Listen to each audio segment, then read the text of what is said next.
Hey, what's up, everybody? Welcome back to another live. It's Wednesday night with me, Dr. Harley, and I have our special guest here in the green room, just hanging out, chilling right now. It's CJ from Western Customs. So, without any further ado, let's bring him on in here. Let's find out all about CJ. How you doing, CJ? Good evening to you, sir. Good evening to you. I'm doing great. Just getting back from the Key West and just been working on the bike a little bit. So, Right on, right on. So, if anybody doesn't know who Weston Custom is here on YouTube, I pinned his link to his channel at the top of the chat. So make sure you guys got to check out Weston Customs. He's got a great channel. He does a lot of cool things all on his own in his garage, from paint to custom parts and everything. For instance, let's talk about some of the custom parts that you've built on your channel. Well, one of the biggest things I actually built was the air cleaner cover. So I actually had my CNC machine cut it out, did all the engraving, and then powder coated it. So that was actually one of my highlights, because I kept looking and trying to see, because I wanted something custom on it to actually show the engine. I could find 113, 117 stuff, but not for the SNS 106 kit that I put in there, which is kind of funny. I could have gone with the 107 from SNS, but for longevity and the cylinders being a little bit thicker is why I went with a 106. But from everything on that bike, I have basically touched except for the transmission right now. Just got done replacing throttle body, swing arm, and actually planning on doing some more stuff to it next year. Wow! So you actually have a CNC machine in your garage? Yeah, it's a small one. It's a desktop size. I got it last year. I'm still playing around with it because it does great for wood. The spindle that it came with was a very small one. And if you try to do aluminum, it would take forever. I think some aluminum projects that I was doing, it was telling me it would take 3 to 4 days to literally cut it out. Wow. I tried doing it with routers. I burned up probably 2 routers on that CNC because they're not meant to go the distance on that. They're supposed to be quick for wood. They had the speed, it would cut, but just literally burn them up. So been doing some research into that. Got to get it just a bigger spindle, and I can start doing flat objects. I cut out a thicker piece of aluminum for a derby cover slider, and I still got to kind of work with that for the spacing on it instead of cutting out a whole derby cover. Just makes things a little bit cheaper. And then I've actually picked up for my powder coating the accessories kit, so it actually vacuums and be able to do 2-tone powder coat, actually do letters, designs, just making it a lot more custom that way instead of just one solid color. Right on. That's cool, man, that you're able to do that, even though it takes you longer because it's not the proper anvils and cutting bits for the aluminum, but it's pretty cool you're able to do that, you know? I mean, the next thing is to actually upgrade my laser, because I got a laser machine to do some I can do small things with it, but actually touching aluminum and it actually lasting or any kind of metal, it just won't etch it. Now, if I etch into powder coat, it'll do that great and it'll show up, but it just won't last. So if you want to change the color or anything like that, you're going to have it re-lasered. Gotcha. So I don't really, I'm not getting into that as much right now until I upgrade my laser, because I want a quality product, especially trying to get into derby covers and other parts. So then I could actually start doing that on the side and offer that to people. Yeah, right on. Right on. So you have an older bike because I see you post videos, the joys of owning and riding an older bike.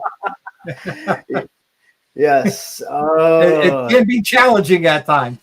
It is. I mean, at this point, I would say it's older. To some, it's not as old. It's not a old chopper. It's not a panhead, knucklehead. I mean, it's still a twin cam, but it's one of those finicky years because it's an '08. I mean, first year for ABS, throttle by wire, 6-gallon tank. So it was one of those transition years. It's like, okay, we did all this, and then '09, we're going to do a whole frame change. So it's right before that. Yep, that's when they had that bar that went around the back over the rear fender. Yep. That's finally got rid of that.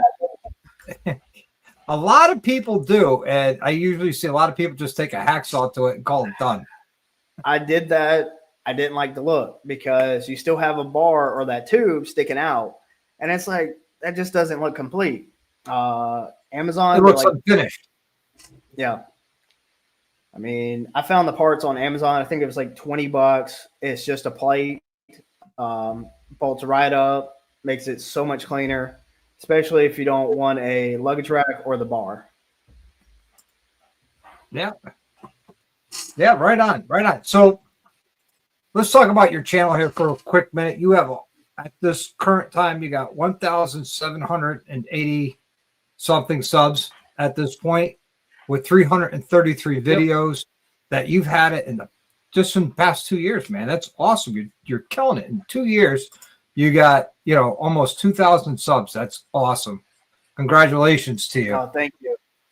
Thank you. And every video I watch of yours, you look like you're having a good time. And honestly, that's what it's all about.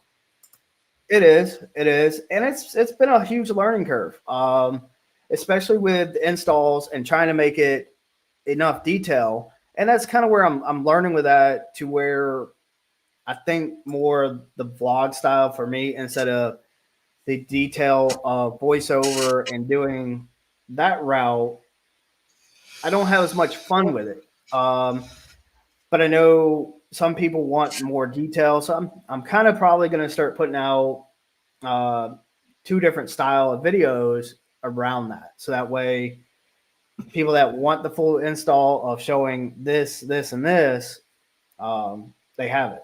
So, but the travel, love it. Got to meet tons of people doing the traveling. I mean, this year I went to Sturgis, went to Milwaukee again. I even went out to Robert Simmons' 4th annual event out in Georgia. Just got back from that not too long ago.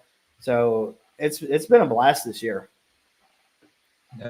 Hey, Rick, what'd you do? Put him in a timeout? But yeah, I travel a lot this year myself. I've done 8 different events throughout the year, and I've been to some pretty cool places, and I've had a great time as well. But enough about me. Let's talk about you. What was your favorite event for this year? Ooh, favorite? I still have to say kind of Daytona, because I didn't really run into, well, no, I still ran into problems that event, but I was down there with my dad this year again. So we've been going to Daytona. That was the first event that we both went to. That was huge. I was senior in high school, so that's just been kind of one of our events. And last year, we didn't go. I went the whole week down to Daytona. So I think that would have to be my favorite, really. I mean, both of our bikes went down in Daytona. I lost my clutch, and then his just shuts off. So it's not charging. So we both had to get, or he had to get it over, go back to the Airbnb, get the trailer, load them up. And that was midnight. So we got back to the Airbnb at 2:00 in the morning. and that was right Oh, after leaving Burning Bike. So it was a very interesting, but being there together and sharing that experience. Um, and then my second, I would have to say Sturgis, because being the first time being up there, I was not completely prepared for camping. I was like, okay, hey, it's probably going to be down to 60s or upper 60s. No, it was getting into like the 50s at night. I was like, oh my lord, that's like trying to get a sweatshirt, trying to stay warm at night. So I was not completely prepared for that. And then had to actually get a clutch cable replaced up there. So yep. a few hiccups this year with the bike, but everything's been replaced at this point. Yep. Awesome. Speaking of replace, one of your newest videos was the headlight install you Yes, did. yes. I like that That install you thing, did. yeah, that thing is bright. I mean, we're talking 9,000 lumens on high beam. Uh, Came from Hogwarts. Amazing working with them and doing that headlight, because I was running a Moon's MC. Um, so the high beam is equivalent to the low beam on that new headlight, and it just pushes out further um, to the front and to the sides, where I got a whole lot more lighting and can see. Yep.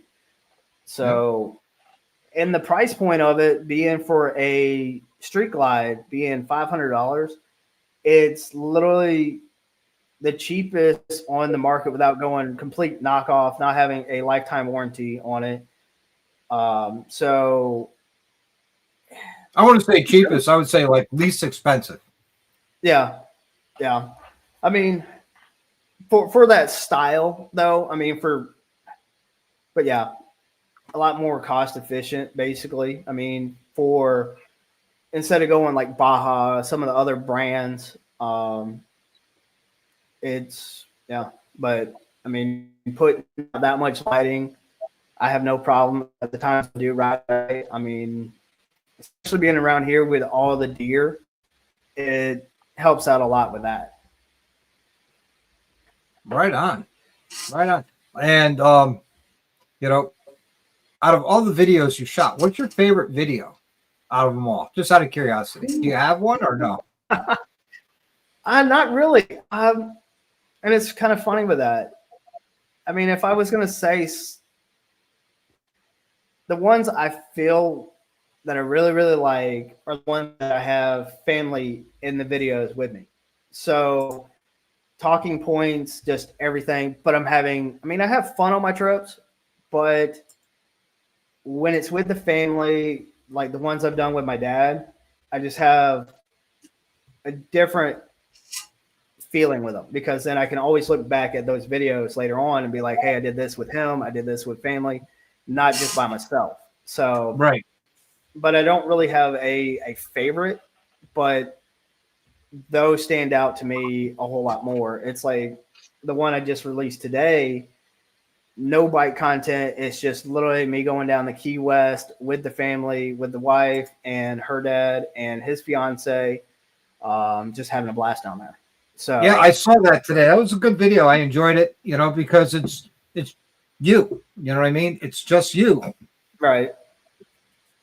And I thought that was an awesome transition to go from, motovlogging to how-tos to, hey, this is me on vacation enjoying my life, which I thought was perfect. Right. Yeah. I was like, hey, we're doing this. We're going to Key West, because I do traveling. Whether it's bike or not, it could be a destination somebody might want to ride down to and see. So I was like, hey, let's just have fun with this. And it was a blast. It really was. Yeah. Are you like me where when you go to an event, you're not, when I go to an event, I sit there and say, okay, these are the days I'm going to record. These are the days I'm going to have for myself. Or do you just bring your camera everywhere all the time and record as you go? I'm kind of more getting into that of just bring the camera, record, because then I might be able to just put something together and it'd be hilarious. I'm just kind of getting to that point of it to where, because the first year I started doing it, especially at Daytona, I was like, okay, we're going to this event, this event, this event, and record. And I'm kind of transitioning away from that. Just kind of have fun with it, record, and see what kind of happens at the events. Yep. I might still plan out like for going to a ride or wanting to do something specific, but especially being at Daytona so many years, instead of picking out events like the Chopper Show, it's like I've covered that as an event 2 years running. So it's kind of like, hey, if I end up there, okay, but not be like, oh, here, let's do a whole thing right around that. Right. That's understandable. My whole thing is when I go, for instance, let's look at Smoky Mountain Bike Week. When I went out this year, we went out, we spent the first day there, which was a Thursday, and I didn't break out the camera at all. Then Friday, I didn't break out the camera because Friday was for me. Saturday, that was my record day. That I was going to go around, record, document the event, and that was it. And that was my Saturday. And Sunday we left early in the morning to come back home. But I try and plan when I'm at these events, time for me and time for the channel. I believe there's got to be a balance between the two. In the beginning, It was all about the channel. Let's create content. Let's get the content together. And I learned that, okay, there's quantity there, but you want to make sure you want quality as well. So you don't get the quality if you're not enjoying what you're doing. So I might, I went, for instance, Daytona this year. I was at the racetrack quite a few times. I was at this destination a few times, but that's what you do, and I made sure that there was times for me and then times for recording for the channel. Exactly. I mean, because if you're not having fun with it, it does show. But then it becomes a job. Yeah. And I don't want to make my hobby into a job. Exactly. I mean, when it becomes just a burden and it's like, okay, hey, I got to put out content. I got to keep up with this. I got to do this. Then it's like, it starts showing. And then it's like, why am I even doing this if I'm not having fun with it? Exactly. Like I'm coming up on my 3-year anniversary and I still don't sit there and says, oh, I got to come up with content. Oh, I got to go record this. Oh, I got to edit it. I don't do that yet. I'm sitting there going, hey, I want to make this content. I'm excited about it. I'm excited about the editing process because I like to put it together and see how it comes out because there's a finished product, and I try and do the best I can. At the same time, upgrading my equipment, like I went away from the GoPros to the DJI Pocket 3 now. So we'll see how that works. I mean, there's some growing pains with that. Right. I had the Pocket 2, and now I have the DJI Action 4. And the reason I didn't upgrade to the Pocket 3 is I feel like I was missing out on some content to where I could just turn it on the bars, have it set up, kind of frame my shot, because I like my GoPro, my 360 to a certain degree for some different shots, but I feel like the quality when I'm editing looks better off the DJI than the Insta. Yep. I liked having my Insta 360, but it became a nightmare for editing because the editing software I have, I can't edit the 360 videos in it. So I have to edit in the 360 software, export it, and then import it into my editing software to put a whole video together. And that became cumbersome. And I was like, this is too much like work. Right. So I ended up putting my GoPros on the handlebars. Yeah, that's where I have the DJI. But see, like between the Pocket 2, I'd have to be digging right into my saddlebag, pull it out, and somebody might literally walk up, start asking me questions, talking to me, and I'd be like, "Hey, that could have been very informational for a video." So I felt like I was missing out on that. So at least with the DJI or the Action 4, with it being up on the bars, I can just literally hit record, move it around, and capture that. So that's kind of why I didn't really go to the Pocket 3. Now the Pocket 3 would probably be great in the shop. Just set it up, the picture on it, have the wireless mic attached. Now I just picked up a wireless mic, and first video I shot with it, I didn't have the update because I think they made it fuller and not sound so flat as much with the update on the mic. Yep. But now, I when I got my Pocket 3, I ordered the creator kit. So it came with a battery, the tripod, the mic, the wide angle lens, and then I added a second battery, which to me was important. This way, if you're out at an event and you're filming, you got the battery and the actual camera itself. Then you got the extended battery. So once those two batteries are done, you're done. But if you got an additional battery, then you could continue going on. Yep. See, like with the Action 4, I got the charging handle basically from GoPro and attached it to it. So that way, when that battery goes pretty low, I'm still able to charge it. And then I have another battery for it.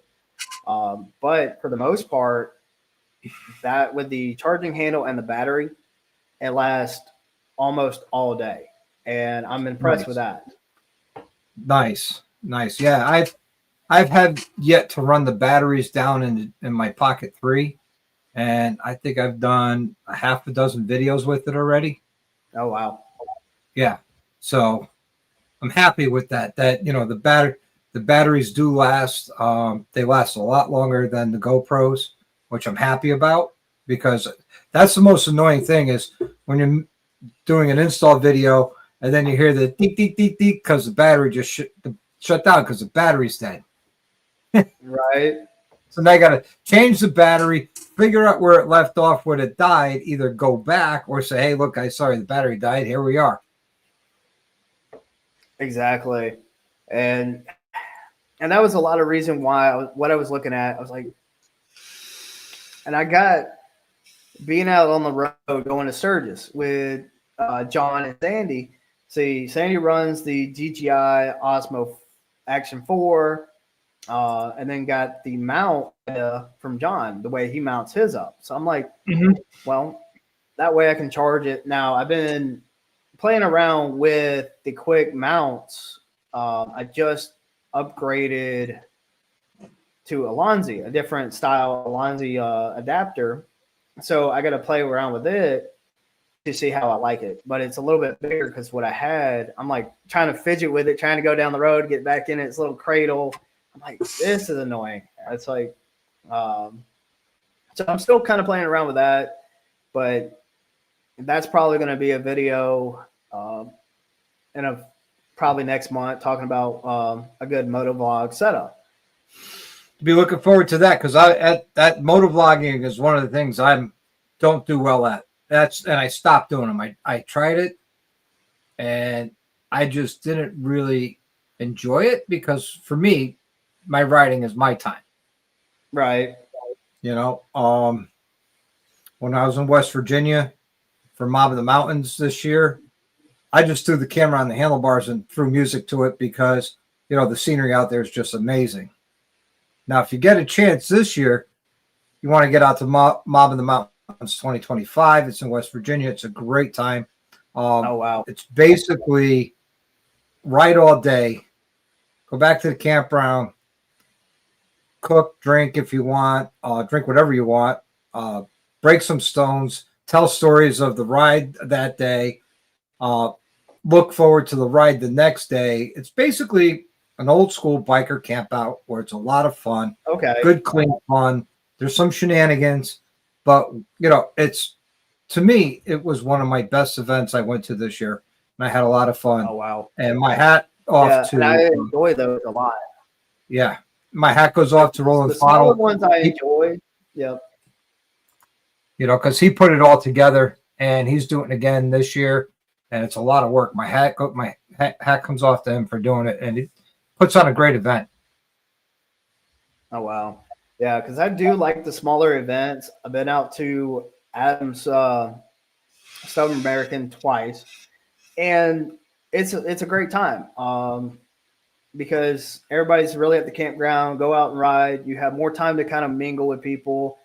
Because then, like Daytona, unless you're at a specific event that everybody kind of knows about or going to, you might run into them, but you're so spread out. So it's harder to kind of get that bonding as much unless you're all hanging out and doing and going back to the campgrounds Exactly. or hotels.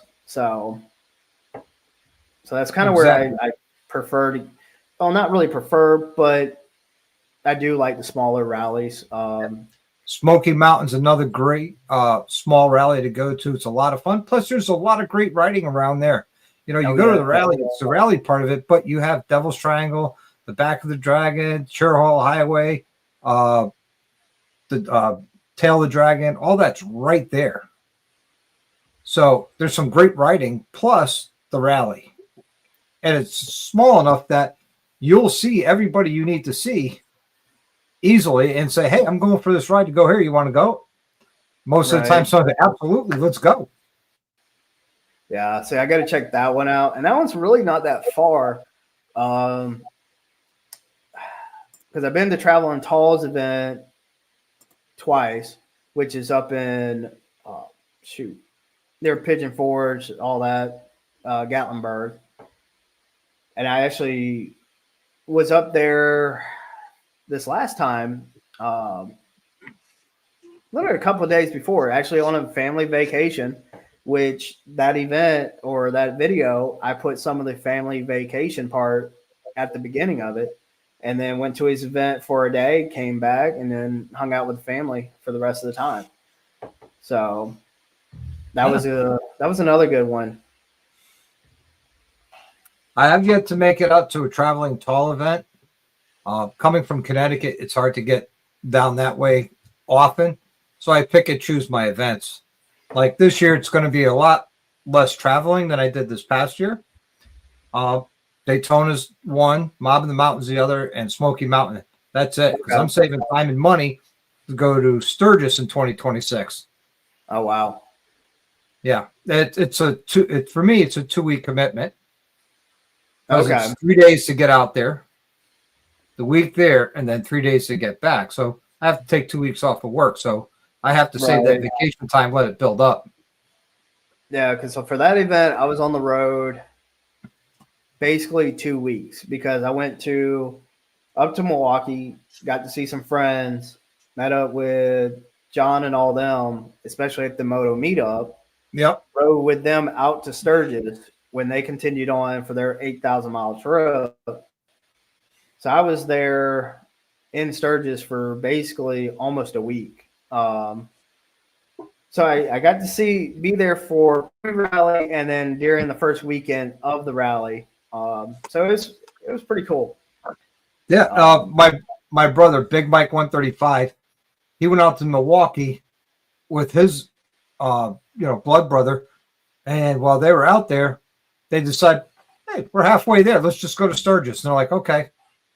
So they rode out to Sturgis with Crystal from Rolling Throttle, and Drew was behind him bringing the Rolling Throttle shop with him. Oh, wow. So, yeah, he had a great time. And they rode back from Sturgis, and this was all 35. So Is that 135 a long haul motor for touring? Absolutely. He just proved you could do it. Exactly. So let's get back to you now. Let's really get everybody get a chance to know you. How many motorcycles have you had over the years? Ooh, over the years, I've had 2. Now, I do borrow my dad's bikes from time to time because it was first, yeah, it was right after building the 106 engine. I had rode it out to Adams Campground, South American. First year, I actually met Ryan from Full Throttle Hog. Okay. And that's a funny story on that because engine was broke in, everything was running fine, left the campground, and the bike just shuts off. And Ryan stays there to help load the bike on the trailer, and I got home. Well, come to find out later on, because I had a buddy out there who actually fixed the bike, the cam bolt had pulled out of the cams. So it locked that entire engine up. And I was like, oh no. Like I was afraid like I was going to have head work done. Just didn't know. I mean, it sent metal shavings throughout the engine. And what he said was the bolt had gotten weak because it didn't get replaced. It was torqued. It was Loctite with red, but still just got weak and pulled out. But got it fixed out there. Well, in the meantime, I'm about to head up to Arkansas for Bikes, Blues, and Barbecue. And I don't have a bike. Well, my dad throws me the keys to the FXR with an S&S 111 engine in it, and I just take off up there. And that was a rough ride because one, I'm riding with a bunch of friends that were going. They had their baggers with 6-gallon tanks. I had like a 5-gallon tank on that FXR. It had more like drag bar style bars. So I'm hunched over with mid controls, and it's 400 miles up to Arkansas. I'm like this has got to be changed out. Yeah. So what was your first bike then? What would be your first? First, it was a Suzuki 250. Was my very first bike, street bike, because I started on dirt bikes, but I don't really consider that. It was like a 50cc dirt bike, and then my first street bike at 15 was a 250 because I was out in Texas. That's the biggest you could have at 15. Go wherever you wanted to. And then 17, I got my Sportster, which I still have, and it's gone through a few transitions to finally a full performance Sportster. Nice. 1275 kit, D&D exhaust. I've never had it on the dyno, but I would say somewhere up there close to 100 horsepower of that thing. Wow. Yeah, people don't believe that the Sportster motors, man, you could get them up there for horsepower and torque. I mean, they are. I mean, I'm talking the Evo Sportsters, even the Ironhead Sportsters. You could get them up there, and they could perform quite well, which is awesome. So, out of the two bikes, what's your favorite bike, or you not have one? Well, each one's kind of got its purpose. I mean, at the time when I just had the Sportster, and that's kind of where I didn't go extreme on it. I wanted more horsepower and torque, kind of keep up with my dad. He had the bagger at the time with a 103. I'm like, okay, I don't want to be kind of left in the dust. I want to be able to keep up with him and some of the bigger bikes. And it made its transition, and finally put the 1275 kit in it with cut and polished heads, and it would just basically eat him for lunch at that time. So, but I didn't want something with high compression because it was kind of my traveling bike. I was riding it down to Daytona on it, going a few places, not real far. So that one has kind of a special place in and never get rid of it because of all the work I've done to it. First Harley, and then got the bagger, and I've been doing more traveling, being able to do the camping with it. So it's just two different animals, really. Yep, I know that feeling between my Softail and my Road Glide. Two different beasts. I have a fire-breathing, insane Softail to a comfortable, relaxing, stock-ish Road Glide. You know what I mean? Yeah. It's it's got a cam in it. It's making good power and torque on my Road Glide, but my Softail is just insane. It's a 154 horsepower bike. Ooh, yeah. And it's over 165 foot-pounds of torque, and this is all at the tire. Ooh. Plus, you're talking weight to power ratio on both of them. It's.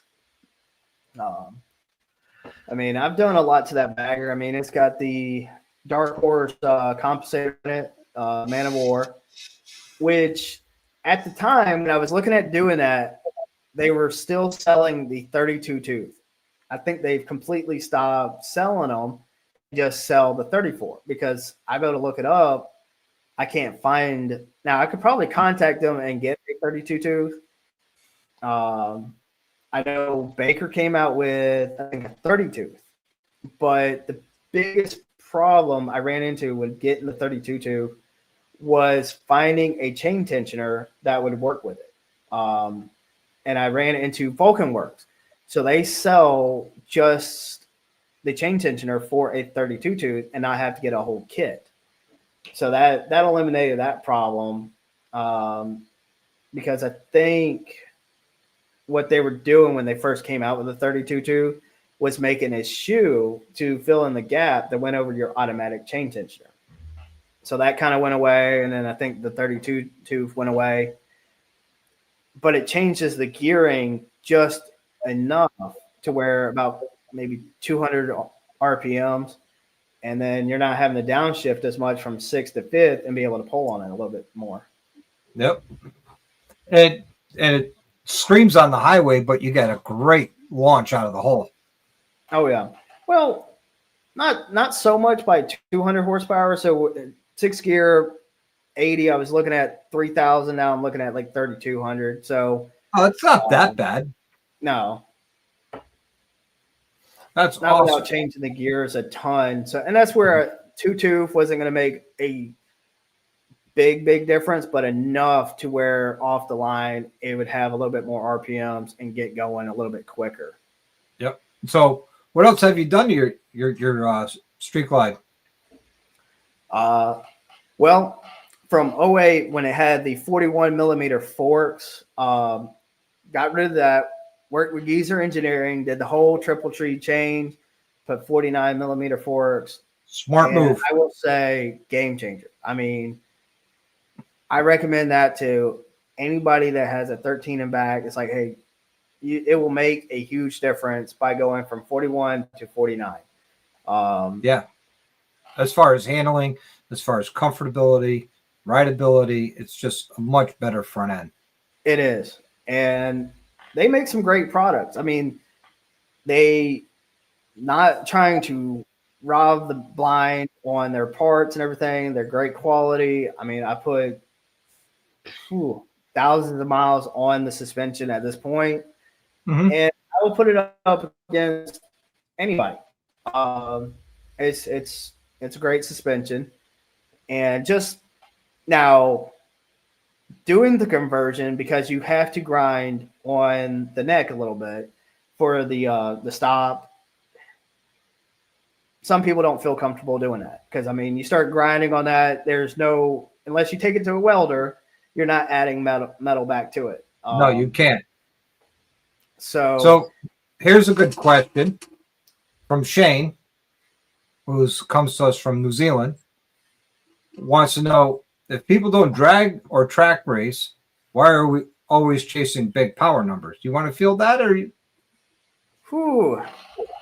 Well, because it's back to that power to weight ratio. So the more power, whether it be horsepower or torque, especially torque, will get you off the line quicker. So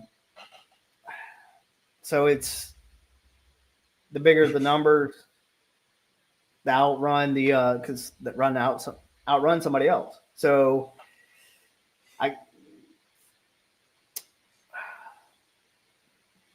kind of a different field than I'm into because I'm always building more of the bikes for reliability. And that's one reason I don't look at compression. I try to always keep my compression closer to stock because the higher the compression is, the higher the fuel. So trying to run, I don't know, 12-5 to a 13-1 compression, you're not going to try to run that 89, 87 fuel in there because it's going to start pinging.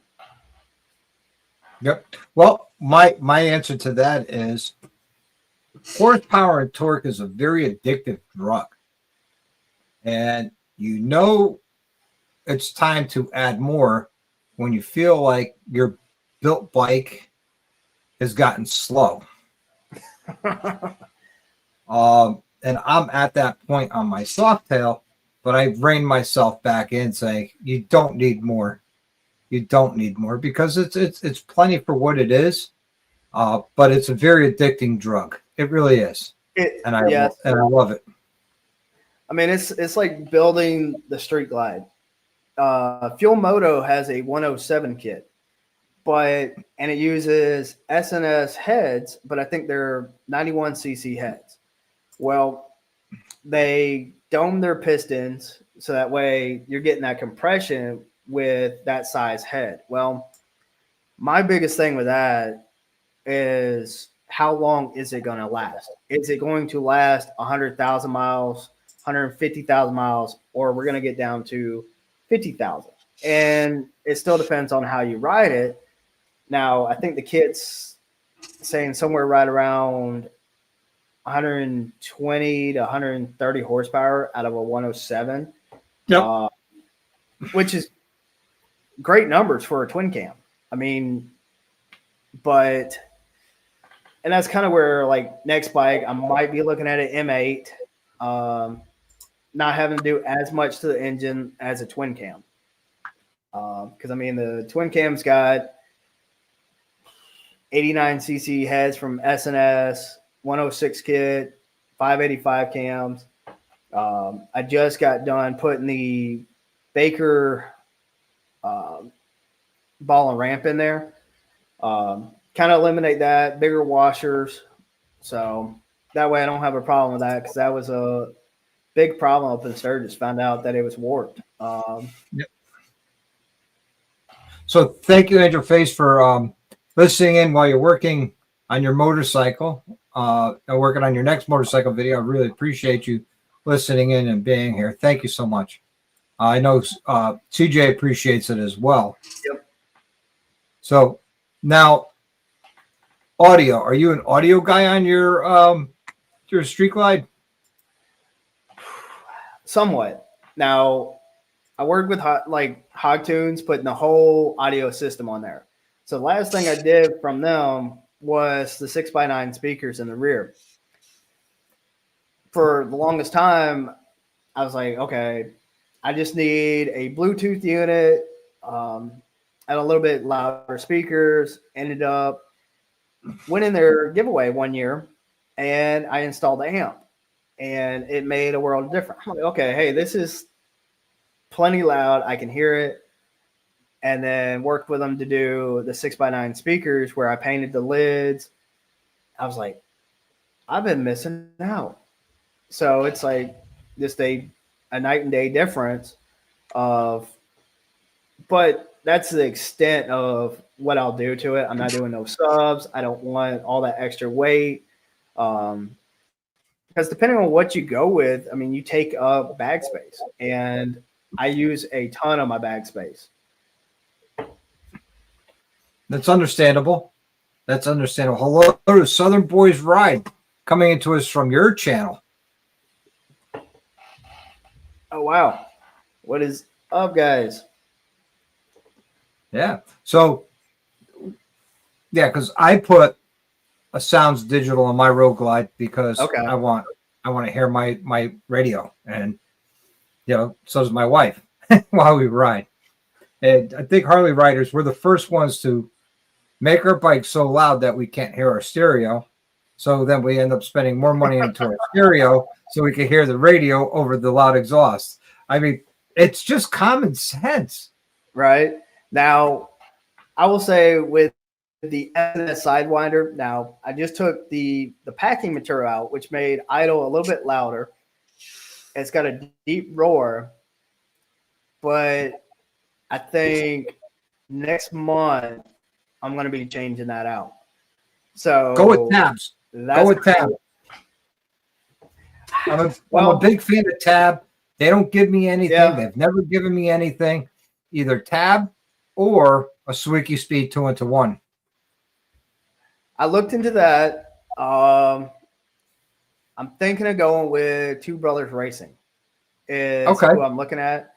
I'm going to go with their shorty pipe, and a lot of that has to do with the swing arm I just put on there because I just put a Ally Art swing arm on it. So I want to kind of show that off. I'm kind of going that full performance look. So something a little bit shorter. So that's kind of in the works.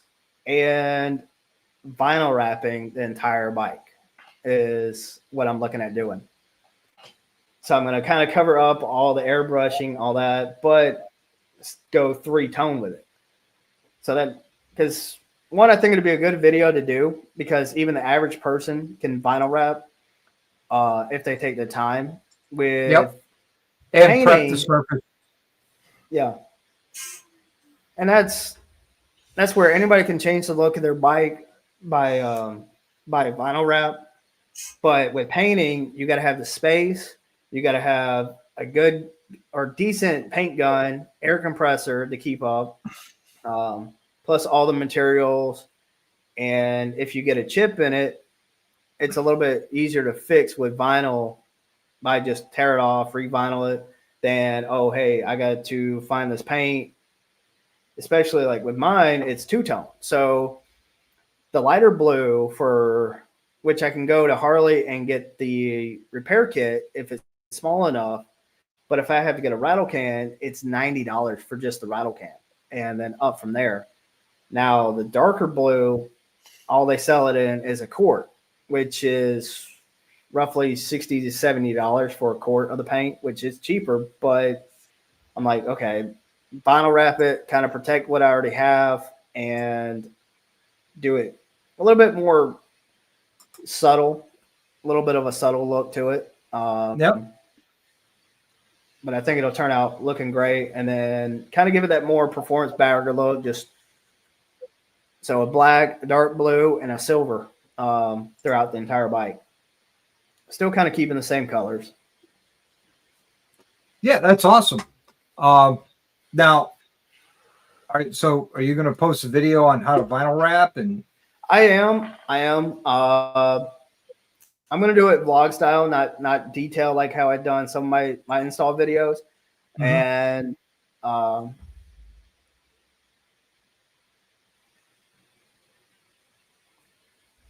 no, thank you. Yeah, right on. Props to you. I mean, so yeah, just just have fun with it. Really, just kind of get out there. I think it actually is going to take me longer to vinyl wrap than to paint. But I'm also doing the entire bike, having everything torn apart. That way I can have it all flow. Because it's kind of funny with that one. When I started painting that bike, I didn't paint every piece all at once. It was done in pieces because I had replaced the front fender, painted it, and then did the side covers, did the fairing because it had some scratches. So it was done in pieces. So actually having everything off the bike and vinyl wrap it all the way I want it.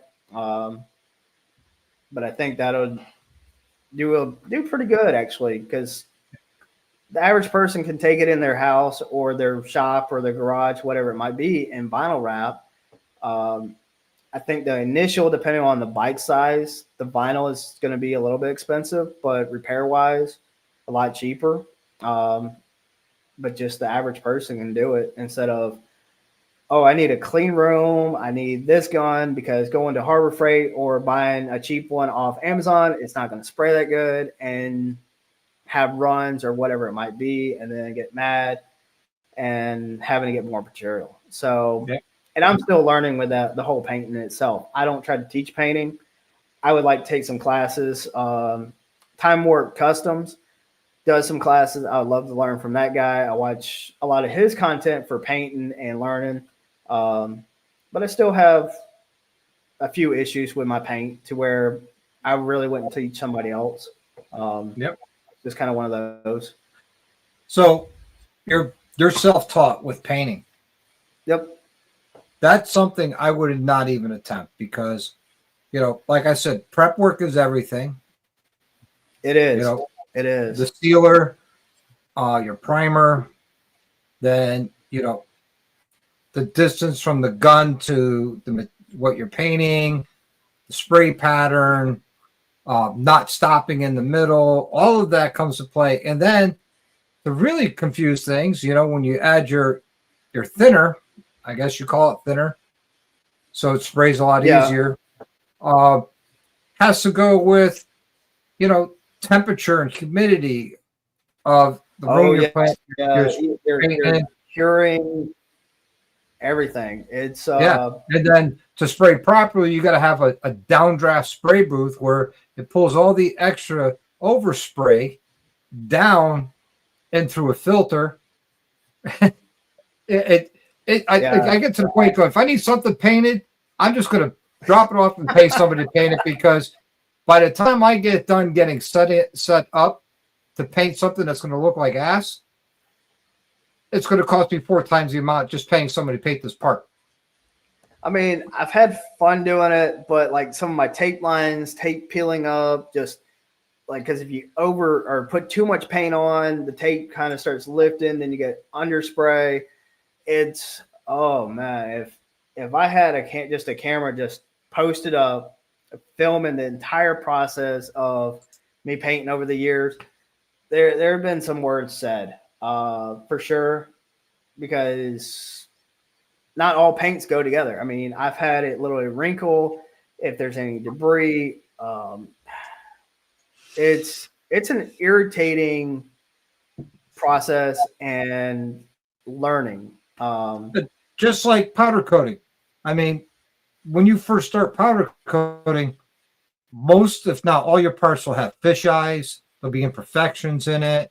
And then after you get good at it and you have a process from media blasting to cleaning it to, if that's your prep, to spraying the powder and then baking it and then having it, that's a big science. And I was looking at getting into powder coating stuff myself. And when I got done looking at it, I'm like, you know what? I got a powder coater less than a mile from me. I'll just bring it to him. Where I usually run into an issue with powder coating is, and I think a lot of it has to do with the powder coat gun I have, because it's just a Harbor Freight. So it's not really set up to do two-tone, or not really two-tone, but 2 layers. So I usually end up with a little bit of orange peel is what it looks like almost, or spots, when I try to go back to put another layer on, where some of the more expensive have different current. So you'll boost the current for another layer to put it on top. So, but that's again a difference between a $80 powder coat gun and something that's like $200 to $300 in the powder coating world. And then also where you get your powder.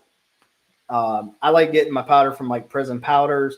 They have a large variety of powders. One big thing I learned, because I was trying to do a derby cover, this kept turning out terrible. Like, I got chrome powder and I was going to lay it down and then clear coat over it. As soon as I did that and baked it, it turned gray, no longer chrome. I'm like, what is going on here? But it has something to do with the reaction between the chrome and the clear. So, yeah, I mean, I talked to my powder coater about the chrome powder. He refuses to use it because he has in the past. He says what happens with the UV light and everything after a summer, that chrome starts to yellow. Oh, wow. And he uses Prism, and he uses a lot of different powders, and he's tried them all, and he has the same effect after summer. So he won't do a chrome powder. I don't blame him, because it's just to get a true chrome, you have to have it chrome plated. It's a whole different process. For blacks or anything like that, I like to use super durable or something along that line of it, or Yep. deep black. But having a sandblast cabinet, and even for that part of it, knowing the medium that you need to use so that way you get a good bite. I've had, like, especially with chrome, if you're powder coating over chrome, it needs to be scuffed, something to bite into, or to just chip away. But Yeah. I mean, I learned powder coat. Evil Rex says it right. Do the prep right, and then the rest falls into place. Because if your prep is incorrect or messed up, your final product is going to be messed up and it won't look right. No, so it really won't. I leave that stuff to the people that do it all the time, the paint and powder coat. Let them handle it. Because one, I don't have the space to set up a powder spraying booth and the ovens and all that. And two, I don't want to start messing around and ruining parts, learning how to powder coat. Especially I got a guy here that does them for roughly about $25 a piece for small pieces, and the larger pieces, it's more money because he's got to fire up the bigger oven. Yeah. Which makes sense. Yeah, it does. I don't want to get into frames and some large, but for electric grill or smoker where I can actually hang the parts, I can almost do most parts on a bike, except for really frames and maybe a few other items, like swing arms, but for the most, or rims. But I want to kind of make an oven big enough to do rims and exhaust, because when I was looking at doing my heat shields, I didn't have a large enough oven. So, but it holds up a lot better. I ended up doing basically spray paint and redoing my heat shields, because I did Cerakote, which is just a spray on.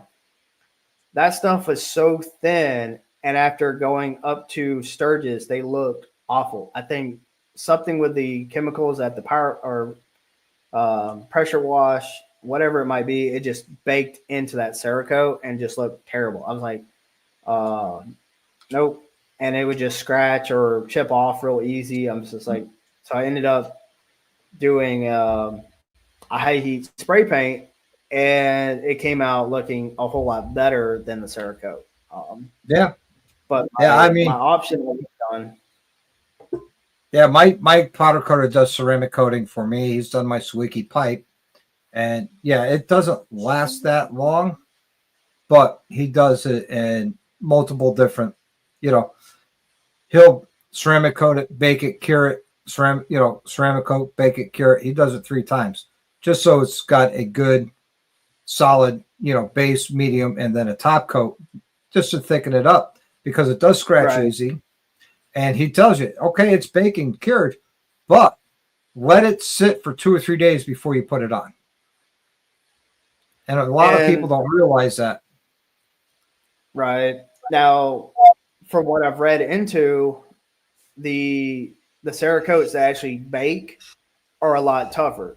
See, I went with Air Cure, and I just don't recommend it. Just for those principles, but I haven't tried any of the baked on, just because not having a large enough oven to put basically a whole exhaust system or the heat shields, because with a full pipe, especially on the bagger, it's just too long to fit in a regular oven. Yep.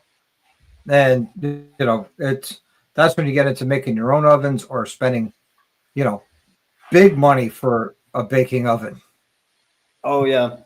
Yep. And that's kind of where doing the whole electric smoker, where to heat up to 400 degrees, and then actually upgrading my powder coat gun to do multiple layers where it switches current and be able to actually powder coat. So I have no problem doing powder coating, but painting for somebody, I'm like, I don't want to deal with that with some people, because some people can get really, really finicky on painting. Plus, I know how much it costs just for materials and then time. It's like, okay, I got to put this much time. And the only other person I've ever done a paint job for was my dad on his FXR. And doing that fairing was the worst fairing. I'd rather do a street glide fairing all day long. Just lay it straight or lay it flat and you're painting one side. With that FXR P fairing, you got to basically hang it or have some kind of contraption to sit it in and paint all the way around it. Yeah.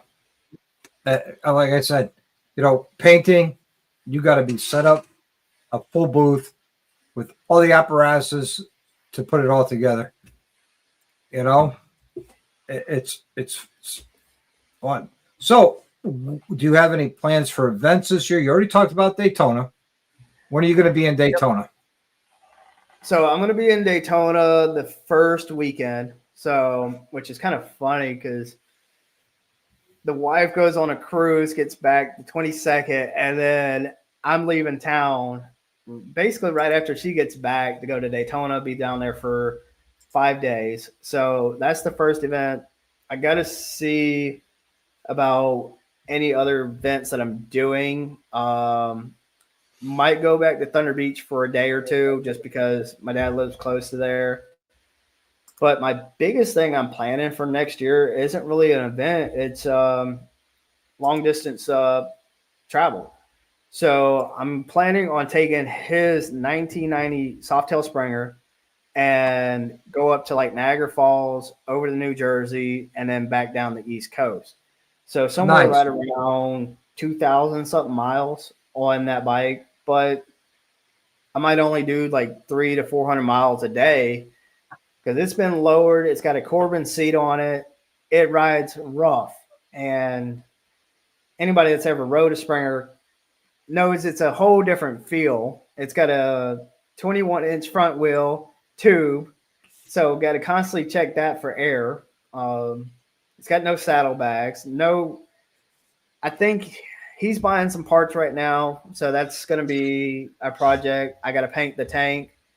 So he's putting a whole new tank on it. I think he got a cable for the speedometer because the speedometer for years hasn't worked. So it just bounces up to 10 miles an hour. So it's like, okay, hey, I'm just going 10. So is it driven off the front? Is the speedometer gear driven off the front wheel? Yeah. Yeah, those aren't the greatest. No. So that's going to be an experience all on its own because I've taken the Sportster out to this last event, to Robert Simmons' 4th annual event. That was a fun time. Riding 400 miles. I didn't have a backrest, and I took my Kimimoto bag because I could fit everything. Well, that bag was pushing me basically onto the tank. So I'm like, okay, anytime I got to take a Sportster now, I got to get a luggage rack for it. The Springer has a luggage rack, but I'm not doing any camping for that trip. It's all hotels. I'm planning about 10 days on the road for that trip. Try to go by and see John and Sandy and a lot of the guys in New Jersey. I still got to work out the details, but it's looking at somewhere in September doing that trip when it starts kind of cooling off a little bit. Kind of see what events are right around there. I know. I think it's you got Ocean City Bike Week in September. Party. If you were curious, Yeah. I like that. It's a good little rally. They get great bands there. I love going to Ocean City. Okay. So yeah, nice. So that sounds like a lot of fun. Just hitting the road and just spending time on the road and just visiting people and if you can hit an event. If you can't, you can't. That's awesome. Right. Yeah, because my dad took that bike up to Milwaukee for the 100th anniversary. So it'd be good to kind of take it back out on a road trip for me to do it and just kind of do it old school. Just bare bones, no radio, No GPS. It'd be all the GPS would be on my phone, so I have to, I got to put a phone charger on the bike, at least do that. But other than that, just straight bare Quad bones. lock with the wireless charger. Yeah, Recommend it. that's actually what I was looking into. That way I can wire it in, have the wireless charger, it clip in. So because right Get the now vibration adapter for the Springer. Trust me. oh yeah. I'll get off that bike and still feeling it. That'd be I did that on my Softail, and I was very happy I did all that with the vibration adapter, the wireless charger. You have to get, well, you don't have to, but they do make phone cases for all the phones. Yeah. Or you could get the sticky part that goes on the back of the phone to lock it in. And I just didn't feel safe with that. So I just bought the case. Yeah. Because I'm using lock form right now, but the accessories I see from Quad Lock is what's pointing me more that way, especially for that trip.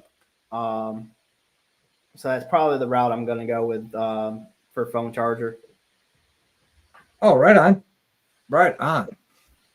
But yeah, that's going to be my really my biggest trip of the year. I mean, those are the two I'm shooting for, and it's just going to be a blast. Other than that, a lot more stuff kind of around the house. I mean, I got stuff going on, especially for the end of this month, running into January, and really getting the bike all done up for Daytona, because it's going to be completely different look to it by just vinyl wrapping it and exhaust. I can't wait to see it.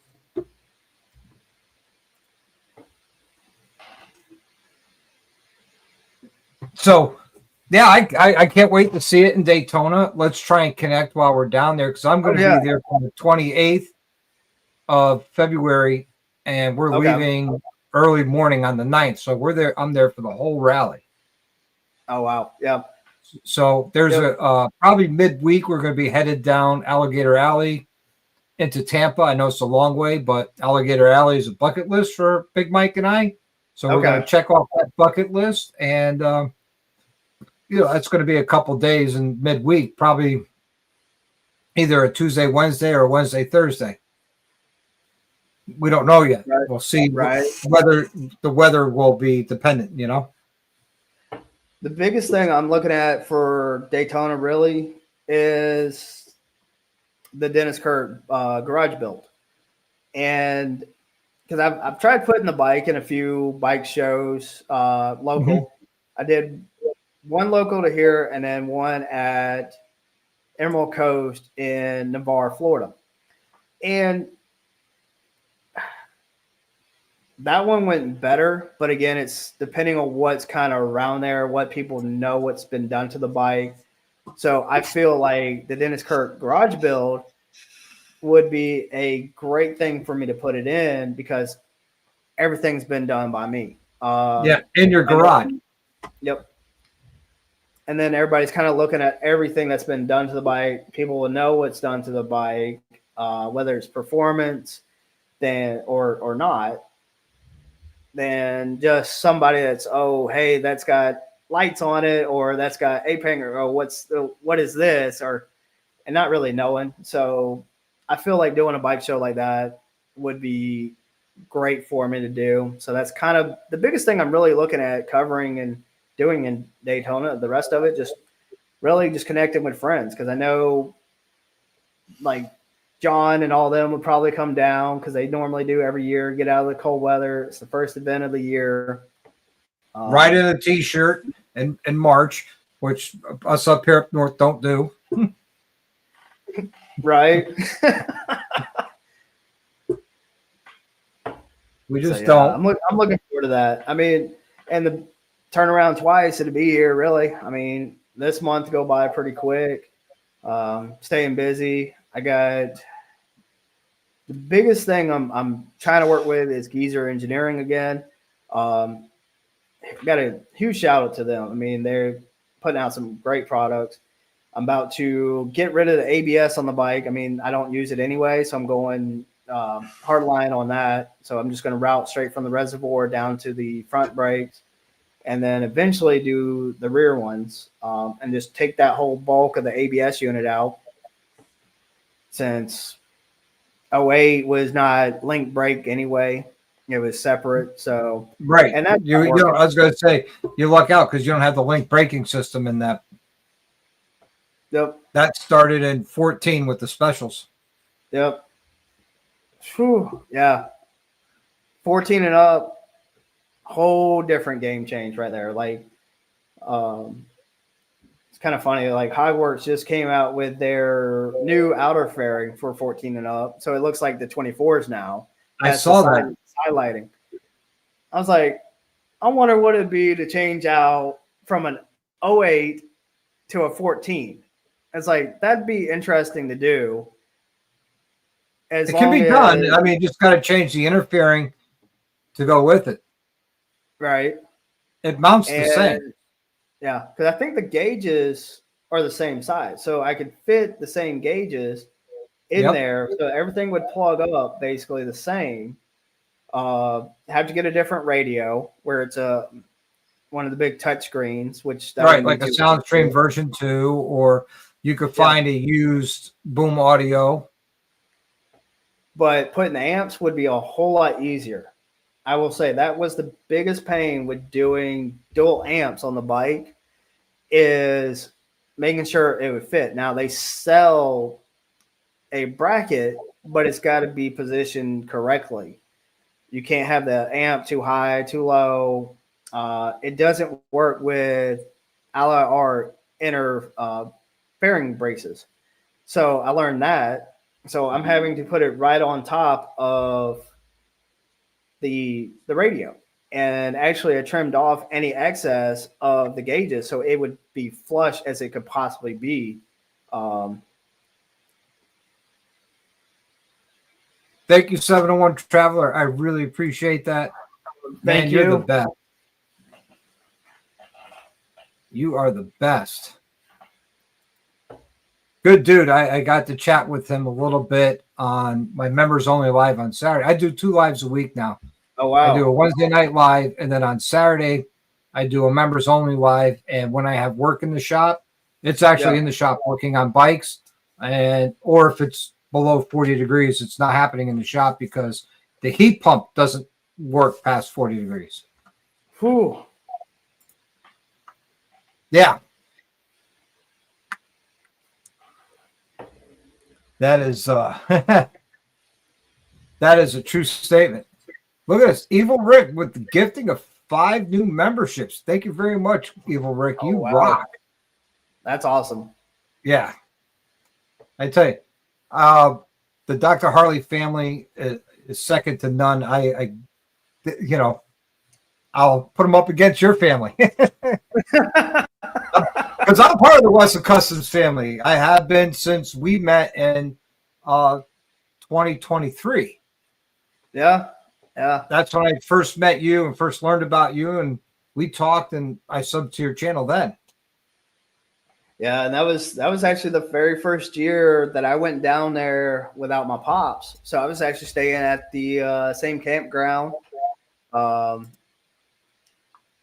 So yeah, that was a different year for me. I started doing a lot more events that year. Well, yeah, by myself. So it was kind of different that year for me because it was the first time being in Daytona by myself. But that's kind of where like my video coming back from Georgia. Basically, I cover everything I did that year, but starting the channel, being able to meet friends and have a good time at the events, made a world difference for me. That to me, that makes my Daytona Bike Week is hanging out with the friends and family. More than anything, I'm the first to admit it. I'm a vendor whore. I love the vendors. I love talking to them. I love spending money with them. They love taking my money and giving me products. But at the same time, I love talking with them, finding out what's new, what's coming up. And sometimes they'll tell me, "Hey, we're coming up with this project. Don't let everybody know until it's released." Of course, you know. And but to me, the highlight is hanging out with everybody.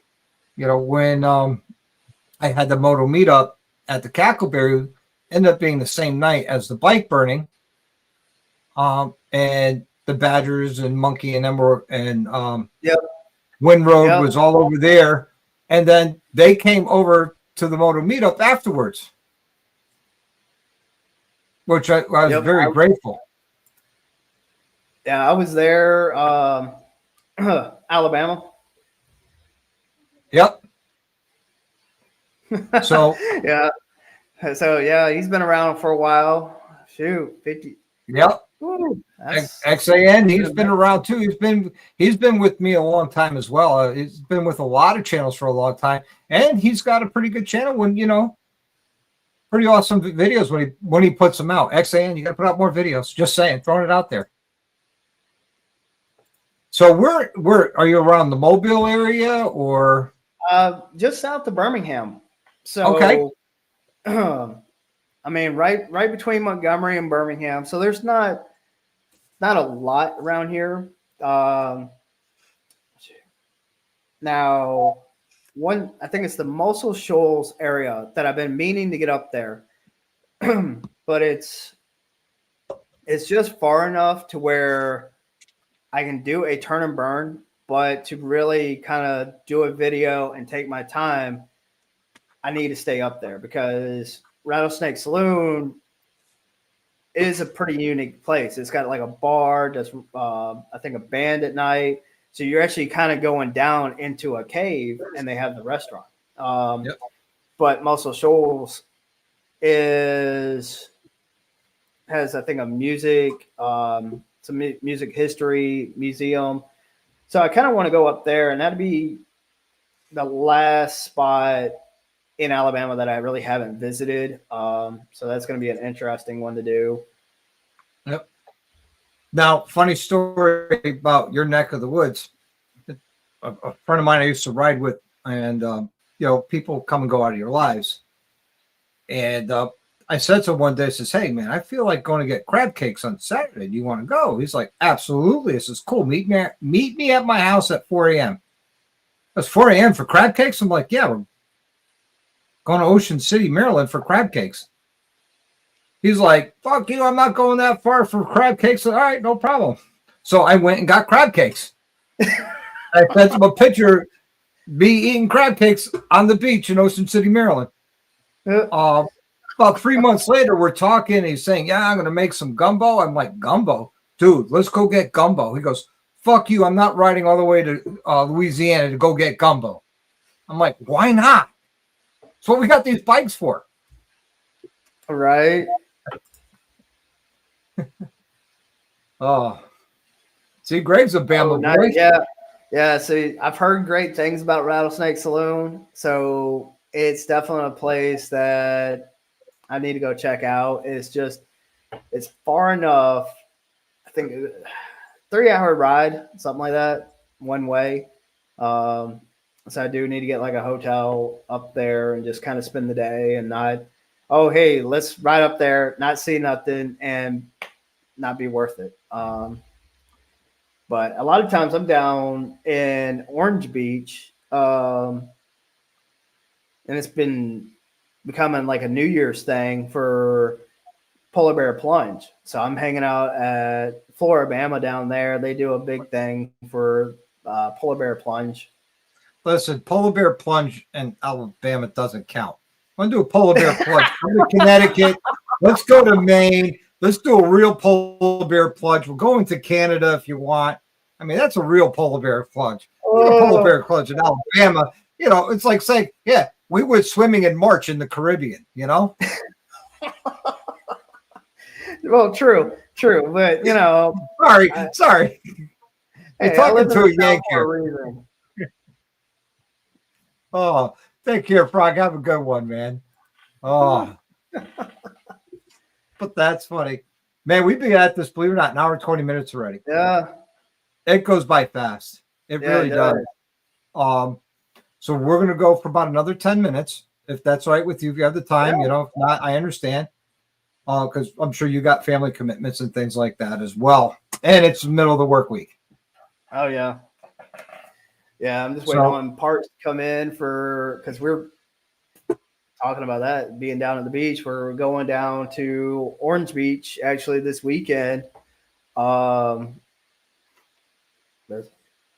yeah, forget Fort Rucker, okay? Mother Rucker, forget that place. oh, Forget that place. Army Aviation over here. I know all about Mother Rucker. I'm good. oh, that's some of the worst places, especially Bessemer. I stay out of Bessemer if I can. It's just, I don't know. Like, I like Clanton because I'm I'm out of the city. Um, Especially having my shop, being able to run my music, play with the bikes. I don't worry about. So, have you ever ridden the V? CJ wants to know.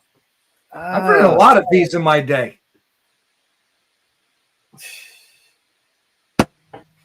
uh, What's up, Mike Ball?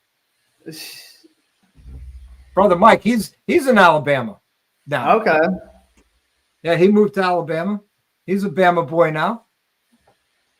Yeah, I'm usually getting out of Alabama as much as possible.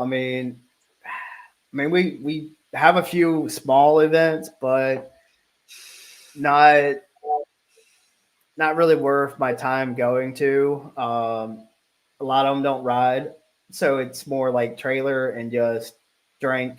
That, or if you want to see a pair of tits, it's so.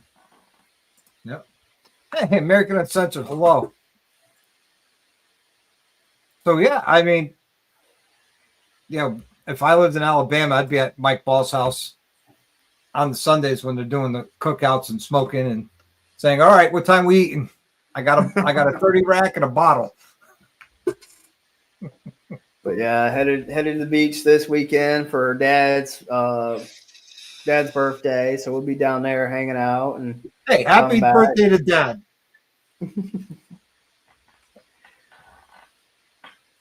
Oh yeah, yep. I've done the Natchez Trace. Actually started in Natchez and rode it north. And actually was right near Rattlesnake Saloon, but just didn't have the time. I was like, okay, time to get home. But yeah, that was a good road. I kind of wish I could ride it again, but actually take my time because you got to kind of get off the road to see some stuff. So there's a lot. I mean, you could take days. Like if you actually want to see something, I mean, you could ride it if you're constantly riding in a day, but to stop and see stuff. But yeah, that's a good one. I actually kind of want to start riding some of the top roads in America, and I was actually, I think, one of the top 15. Because I was looking up, if I put it in for top 10, some places it pulled and some it didn't. But if I top 15, it did pull. So let me ask you, what are your top 10 rides you want to do you haven't done yet? I know, tough question. Yeah. Well, going to Key West is, because we drove down there in the car, I'd like to go back and ride that bridge, the 7 Mile bridge on the bike. So that'd be just for the scenery. But like next year, going up the Springer, going to Niagara Falls, I'm going to find some roads on the way back, kind of going down the East Coast. But I really want to get out to Northern California and do the redwoods, all that up there. Some of the Oregon Pacific Coast Highway. Yes. So there's a lot of good riding I haven't done. See, like this year I did Needles, I did Iron Mountain, I did what's the other one? Beartooth Pass. No, I didn't get to do Beartooth. That's a bucket list I'm doing in 26. Oh, nice. Yeah, that was, but all my plans got shifted with having the bike repaired, with almost breaking a clutch cable up there. I mean, it was literally on its last strand to where I had to get that fixed. That delayed me a day. I had to go around looking for all the parts to get it fixed. Now they didn't have the ball and ramp, so the outer was fine, but the inner wasn't. So they took one from a Sportster and put it on the bike, and the entire way back. And I hate to put this out there, and that's why I did a video on proper clutch cable routing. The dude who routed the clutch cable, because I got a Barnett clutch cable, and I think it was a little bit shorter or a little bit different than the stock Harley one. Well, he routed it in front of my triple trees, and he's like, "Yeah, I took pictures, and it's exactly the same." No, it's not, because every time I would take a right turn, it's literally pulling on that cable and disengaging my clutch. Almost fell over twice because of it doing that. And all the guy wanted to say, "Oh, it's a new cable. It'll stretch." It ain't going to stretch that much, and by the time it does, it's going to rip. Look at that. Arlene Wesson. I am watching. You got people watching you without you knowing it. Yeah. You know? This is Steve Turner says, I always keep a spare clutch cable in my saddlebag. That is interesting. I haven't done that yet, but I almost wanted to just pull the bike up to O'Reilly's, get the tools, and just fix it myself. And I almost did that. Next time I probably will. And it's kind of funny, like depending on the new exhaust, depending on where it comes to with the transmission door, I might be able to almost pull it off without having taken the exhaust off. So I have to see about that, because I know with a full length I can't do it. It just depends on that shorty of how it positions. Yep, that's the big one right there. And a lot of people sit there, why Harley get away from the hydraulic clutches with back to the cable? Well, because it had all those problems with the slave cylinders and the master cylinders, and the people not doing the proper maintenance and flushing them, and then they had to do a big recall, and Harley had to pay for doing scheduled maintenance because they weren't doing their scheduled maintenance properly. Exactly. I mean, I've had no issues out of a cable except for right there at the lever. But I think the first time it happened 2 years ago, coming home from Daytona, I think the ball and ramp was already going out. It had pitting in it, and basically, if it's not a smooth operation, you put unwanted wear on that cable. So I had Harley fix it in Panama City, and the problem started showing up this year. So what they did was over tighten my clutch, because I got an Ames clutch in there, and when I had to, it burned up my throwout bearing. All that was melted and warped because they over tightened it. And the way I found that out was one that the throwout bearing went out in Daytona this year. So when I went to put a new one in, I had to readjust my clutch. There was no play. It was so tight. I'm like, well, that explains it. And then get up to Sturgis, and the ball and ramp was actually warped. So you could sit it on a flat piece of surface and just move it around. Wow. So, yeah. No good. Proper clutch adjustment is definitely key. And basically what they did was think of it as a hydraulic clutch and just tighten it down to where a hydraulic would adjust, but with a cable, you actually got to adjust all that. And they didn't do that. Here, let's just wrench it down. No. So, tons of problems that could have been avoided. Every service I do, every scheduled service for someone who's doing a 5K, 10K, just above a standard oil change, I adjust their clutch, because that's part of the service. Two, it's the proper thing to do. And I'll ask somebody, hey, while I'm here and I got your derby cover off on your oil change, you want me to adjust your clutch for you? 9 out of 10 times they'll say, why, does it need it? I'm like, absolutely. You have a hard time finding neutral, right? Yep. Okay. I'll adjust your clutch. And next thing you know, I get a call a day or two later. Dude, I could find neutral again like a brand new bike. I'm like, well, because we did the proper maintenance. Yep.